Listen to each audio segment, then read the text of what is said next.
Melanie Curtis. Want to make sure I can hear you.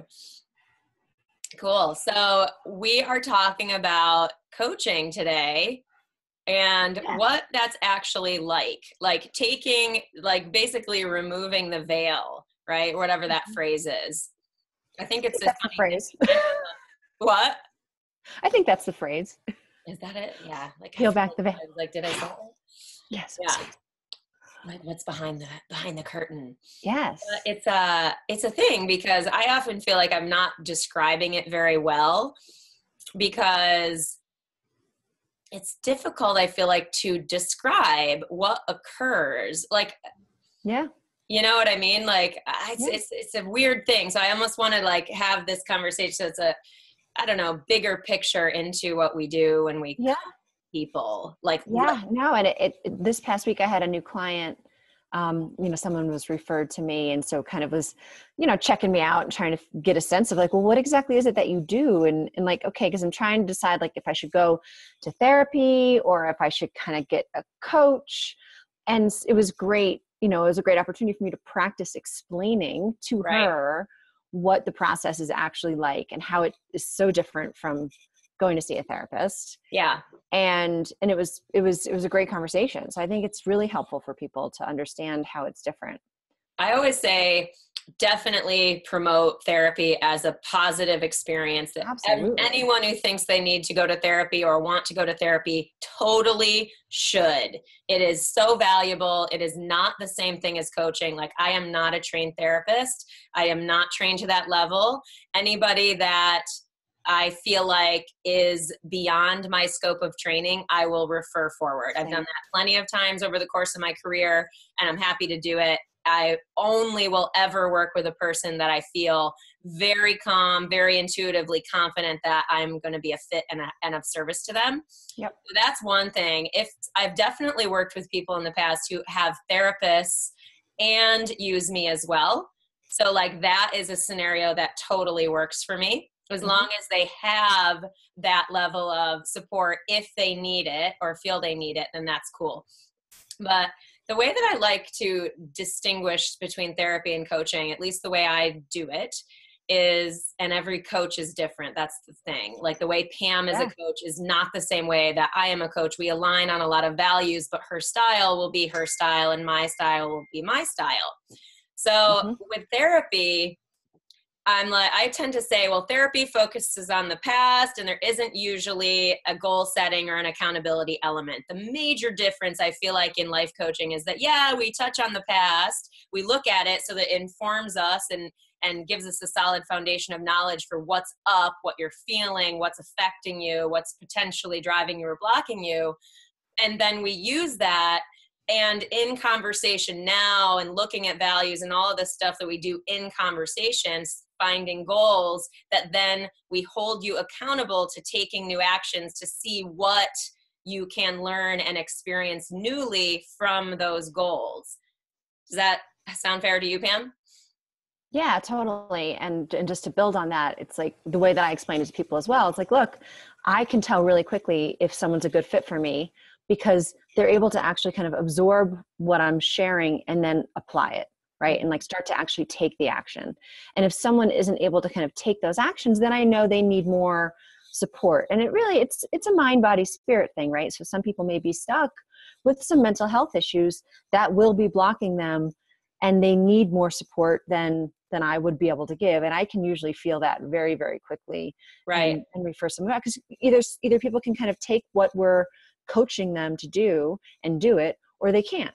And so that's it. To me, it's a really simple delineation between, when someone needs a therapist and when I'm actually able to be of service to somebody. Yeah, it's interesting because that is, I would agree. And I would say some people take longer than others to feel safe enough to take a new action. Sure. Absolutely. It is part of my job, I feel like, to earn people's trust and to really help people feel seen and heard and understood and validated for whatever fears are in their way. Because I work a lot on fear and the feelings and limiting thoughts that come with that and sort of picking those types of limiting thoughts apart, and how do we source and actually instigate and initiate courage, like courageous acts. Like the action is crucial. But for me, I had a client a long time ago who called me and worked with me for the 3-month package. And I found myself as a new coach being quite frustrated because she wasn't taking much action. Like in my view of what she should have been doing as a young coach, I wanted her to be taking more action, AKA I was projecting my own view of what she needed onto her. Now, I do believe in action, and I would agree with you that the people who work best with me are people who are ready and wanting to take courageous action. So that's one thing. I would also say, sorry, but I would also say we have to define what we mean by action, because when I say action, I don't necessarily mean like quit the job, break up the, totally. You know, that's what I'm talking about. I'm talking about like practicing mindfulness. Yes. Like, are you practicing mindfulness? So that's when I say action, that's are you practicing the skills that I'm giving you, or are you not? Right? Like, actions for sure could be just emotional skills. Like that's the thing about, you know, working as a coach in this way, is that like, I feel like one of the main things I do is we create actionable elements around emotional skills, which can be so nebulous and weird and all that stuff. So like putting like, how do we do that? Could be journaling, could be saying hi to the freaking checkout person if you're feeling socially awkward. It could be, you know, like any number of things that could be small. Micro, like little micro. I just want to distinguish between that, because I forget what I was saying before. I was going, what I learned from this one client. I'll just finish this quickly. What I learned is that her taking action to call me every single week and give herself the gift of feeling heard and feeling validated for her pain and experiences, that only after I was done. And obviously I'm a much more experienced coach now, but back then I really was like wanting her to do more, you know, which is so not it. Like now I can go, yeah, she fucking was doing it. What she needed was to call me every week. Period. That's what she needed. And she's gone on to do excellent, great things. But at that point in time, what she needed was that space to be heard. And I love that I could give that to her and grow as a coach in that experience myself. Yeah, absolutely. I mean, like I said, micro action is really where it's at, because it's those little things then empower you to do the bigger things. Yeah, for sure. So that to me is the secret kind of sauce when you're working with somebody. If they're really, you know, taking, because what I always say to everybody, it's like, I'm not fishing for you. I am teaching you to fish. Like you need to be learning these skills, because how you do one thing is how you do everything. So I'm empowering you with opportunities to practice things. And then you got to do the practice, because if you don't practice, you're not going to change anything. You're not going to change your mind. You're not going to change your skill set. You're going to change your attitude. You're not going to change your knowledge. So it's those micro actions, the micro practices. And I know right away, and I know you know this too, the practices that you and I know are transformative, like absolutely transformative. So if someone starts doing them right away, they're like, oh my God, like it's so exciting, right? As a coach to be a witness to how powerful these shifts are and these practices are. If someone is practicing them, like really, it's like you can't go to the gym and start doing bicep curls without actually getting stronger. Like it's actually not possible. Like if you actually go to the gym 3 times a week and do bicep curls, and you start with 5 pounds and 7 pounds, then 10 pounds, then 15, then 20, like you will be getting stronger. Like there's no way, right? So like you and I know, if you do these practices, you will get stronger. And so it's just cool. It's so cool. I mean, and also I love shifting and turning the mindset of it has to be like a big giant thing to fix it.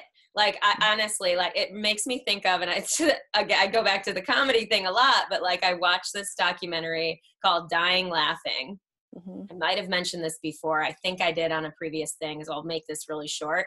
But how one young kid asked this pro, I want to say it was Gary Shandling, and he was like, "Come on, tell me the trick. Like, what's the trick?" And he was like, "There's like, what's the shortcut?" It's like, there's no shortcut. Like, so it's not even about like, so it's both getting that like pie in the sky. If you do something giant, and it's not to say giant action isn't valuable, it is, like jumping out of an airplane totally blows your fucking head off in mindset shift. And that's a big thing to do. But like mindfulness and practicing every single day, that you cannot just instantly gain mindfulness. Like you must build that muscle. And maybe I'm wrong. I could be wrong. I'm standing pretty strongly for this. Who knows? Maybe somebody out there has achieved mindfulness in one fell swoop. Well, I think some people wake up one day and had a spiritual awakening, but I mean, that wasn't my path. Was definitely a lot of practice over many years, improving my techniques, and then, right. Yeah. I just like how the small steps are so achievable for people, because it can be daunting to think we have to do something giant in order to make change. Right. You know what I mean? When really it's like, no, it's this small thing today, this small thing tomorrow, this small thing, and this small thing the next day, and so on. And that's like building on the goal setting. That's what I do with my clients, is that we set goals every single week and we hold them accountable to taking those actions. Whether they do or they don't informs us as to what might be in their way, what's working, what's not working. And we build on that data collection, as it were. Yeah, absolutely. Yeah. And it reminds me, this is a silly story. I don't think I've ever told you or this platform, but I realized probably about 5 years ago, after I went to yoga school and I started getting more mindful, I realized that every time I went to empty the dishwasher, this is random, I'm just telling you right now, this is Love really it. every time I went to empty the dishwasher, I'd have this feeling of dread and overwhelm, which is ridiculous because I'm now a grown woman and emptying the dishwasher is not like this big daunting task, right? But when I was little, it was one of my chores and I was forced reluctantly to empty the dishwasher. And when I was little, emptying the dishwasher was like this incredibly daunting, overwhelming. Like when you're really little and you open that dishwasher and you're like, oh my God, there's 2 levels of stuff. It's like the cups and the bowls and the utensils and the plates. Oh my gosh, like when you're little, that like is daunting and overwhelming. And you know, the brain cells that wire together. And so little Pammy wired her brain to every time that you open the dishwasher to feel this sense of overwhelm and dread. Oh my and gosh. I wasn't aware of it until I started practicing mindfulness. And then I noticed one day that as I opened the dishwasher, I had that sense of overwhelm, that sense of dread. And I was like, what the heck is that? And I realized, and so this goes hand in hand with your story, because the point of the dishwasher story is, okay, yeah, it may feel overwhelming because of the history and because of all of that. And you just put one thing away at a time. And before you know it, the dishwasher is empty. Yeah. It's not magic. When you're little, it feels so overwhelming and so daunting. But as an adult, we now know if you just put one thing away at a time, eventually the dishwasher will be empty. Like that's just a fact. That's how it works. And that's how coaching works. It's like if you string together little achievable actions that at first may seem completely daunting and overwhelming, but if you string it together and just do it one step at a time, something doesn't have to be fun to have fun, right? You make it fun. And before you know it, you achieved something that at first moment you thought was impossible. Like I used to really think it was impossible for me to empty the dishwasher, which is ridiculous. It's not ridiculous because it's unconscious. Like I used to feel similarly about vacuuming. Like I used vacuuming as the same-ish story in that like I would always be like, no, like full resistance, thinking in my mind it was going to take forever to vacuum. And so I would consistently avoid it and resist doing it. And inevitably when you would do it, like it would always not take that long. Like it would, You're like, oh, it would not take that long every time. You know what I mean? Like for sure, every time. And so I, again, sort of only in growing in my own mindfulness and self-awareness practice, you know, noticing, like, that's the thing, like notice, go forth this week and make conscious note of any time you feel like tension in your chest or resistance of some sort, like your physical resistance manifests, like stop and then text me and say this is happening, or write it in an email and say this is happening, or keep a note in a journal or in your phone and tell me the next time we talk. Some way to start to bring awareness to those things that are behind our awareness currently. For me, it was vacuuming at one point. Yeah, I've got a million things like this. It's normal. Totally normal. That we get wired when we're little to have these kind of feelings around actions and activities. And then one day you wake up and you're like, oh my God, it's so funny. That's ridiculous, right? And then you can look back at your kind of story of origin. You can understand why you feel that way. You can understand why it's no longer of service to feel that way. Yeah. And then you can practice letting it go, which I know is something you work on with people too. But like once you learn how to let that stuff go, and laughter is a great way, like to laugh, be like, oh my gosh, that is so funny that I get so overwhelmed by a dishwasher, right? And that's funny. And if you laugh, that's actually releasing the tension. Yeah. And then if you don't let your mind block it, because that's what happens, our mind makes stories up and then we push it back down because we don't want to feel the discomfort. And that's kind of our survival instinct around a lot of our emotional kind of traumas. Totally. But if you can overcome that, you can use it with laughter. You can use, sometimes it's tears, right? Yeah. Crying or laughing usually are the best. But you can feel it bubble up and let it go. And be like, that's so funny. And it's so not of service. You know, I'm a grown adult now. Well, and this stuff builds, like, yeah, okay, we can talk about household chores, but like this stuff over time, like if we're talking about how does coaching really work, like I've worked with some people for multiple years, and over the course of that time, like some people like to have me sort of with them as part of their team, you know, their support team, which is totally cool. Other people hire me for a crisis that they're like, shit, I need to figure this out. I'm completely blocked.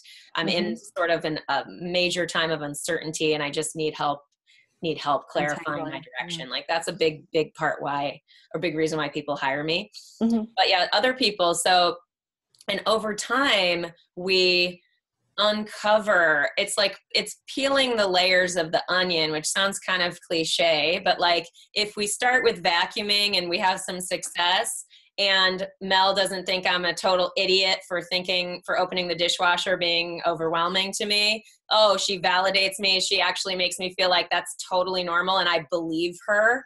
And that's the thing is I'm always being 100% straight. Like you know what I mean? Like, yeah, you are. Validating the humanness of that experience of the dishwasher being overwhelming. Like it makes sense. It's logical. If you felt that way as a kid and then you just forgot about it and it's just sort of in your wiring, of course, when you open the dishwasher, you would feel that. Like it makes total sense. So easy to validate. And so anyway, there's lots of different ways and different things. So like validating that stuff, then being able to work from that validated place. Because when we don't feel validated and we don't feel really like okay about how we're feeling very purely, it's difficult to make progress because we still feel sort of that magnifying glass of self-judgment on what we're feeling or what we're thinking. Yeah, it disconnects us, right? It's that judgment disconnects us from love. There's a part of ourselves that we don't love. Right. And waking up to that and being like, oh, that part of me is lovable. Like, yeah, okay, I can. And this person across from me, my coach, who I trust, who I think is awesome, because you're awesome.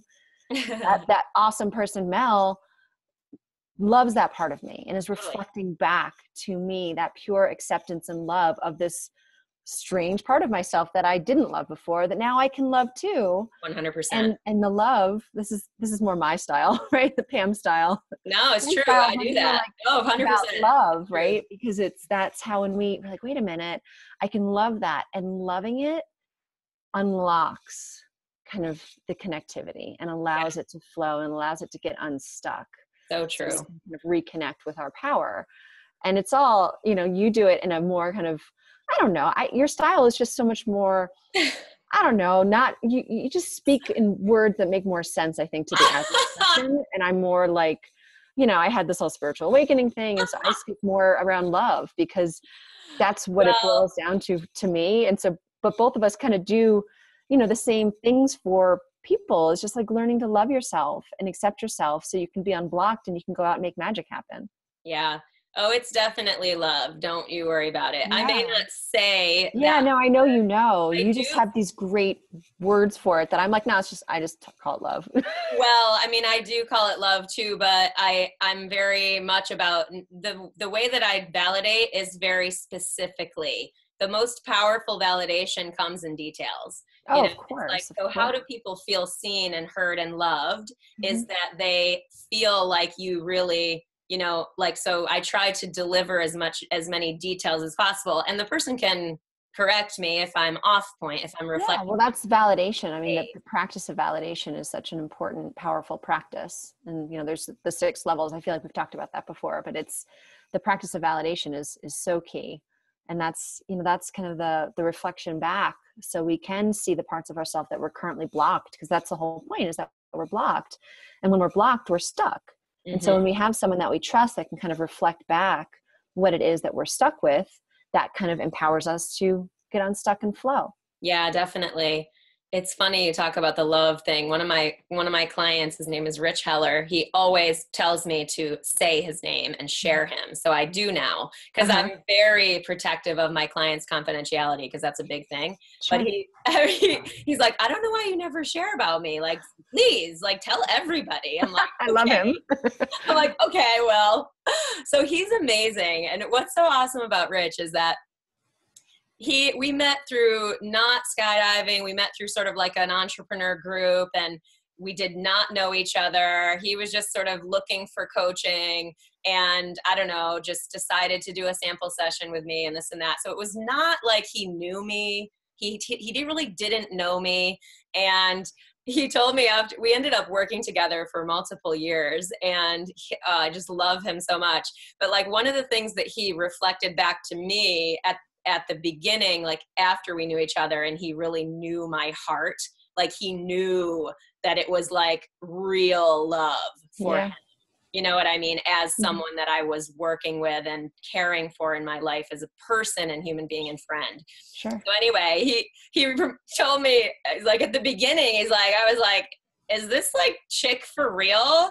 Like, he She told really me, this nice, this like, lovable, this, yeah, yeah, he was like, this can't it's be real. he like totally was like, this has got to be fake. Like, no way that there's someone this energetic and like, with Smart. you. Yeah, you're awesome. That I took that as such a high compliment, and it Yeah. made it, I mean, brings me to tears half the time I think about Rich, because of the real genuine knowing and love. And now he's actually gone on to become a coach himself, because he's so in this work. He actually works with people going through a divorce. So Hmm. I'm psyched. I'm happy to share him as well. So Yeah. anyway, Yeah, no, it's funny that you say that, because I think that a bunch of my clients are definitely on the path to be coaches themselves, because really what I'm teaching, what I'm coaching people to do, is clear all their own blocks. And then yeah, once we clear our own blocks, then we know how we did it.